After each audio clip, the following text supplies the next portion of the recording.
Online games ప్రాణాలు తీస్తోంది. భారీగా బెట్టింగ్లు వేస్తూ ఉన్నారు యువకులు. లక్షల్లో అప్పులు చేసి వాటిని తీర్చే మార్గం లేక సూసైడ్ చేసుకుంటున్నారు.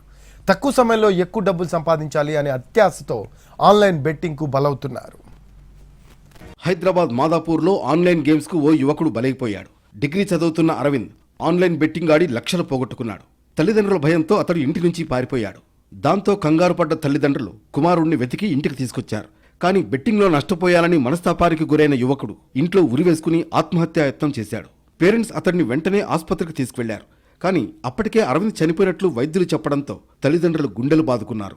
కామారెడ్డి జిల్లా దేవునిపల్లికి చెందిన సంజయ్ ఆన్లైన్ బెట్టింగ్లకు బానిసయ్యాడు.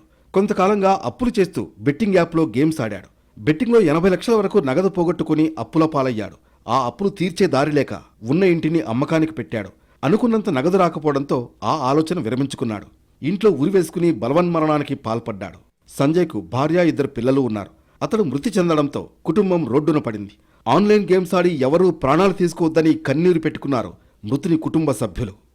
ఆన్లైన్ గేమ్ ఆడిన వల్ల దానివల్ల సూసైడ్ చేసుకున్న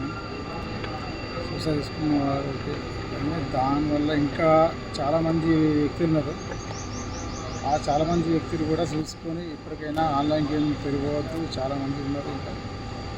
ఇంకా ఈ మనిషిని చూసి అయినా ఇంకా కొంతమంది నేర్చుకోవాలి. ఉమ్మడి నిజామాబాద్ జిల్లాలో ఆన్లైన్ బెట్టింగ్ జోరు కొనసాగుతోంది. బెట్టింగ్లకు అలవాటు పడ్డ యువకులు డబ్బులు పోగొట్టుకుని అప్పుల పాలవుతున్నారు. గడిచిన 2 ఏళ్లలో 6 ఆత్మహత్య చేసుకున్నారు. బెట్టింగ్ యాప్లపై నిషేధం ఉంది.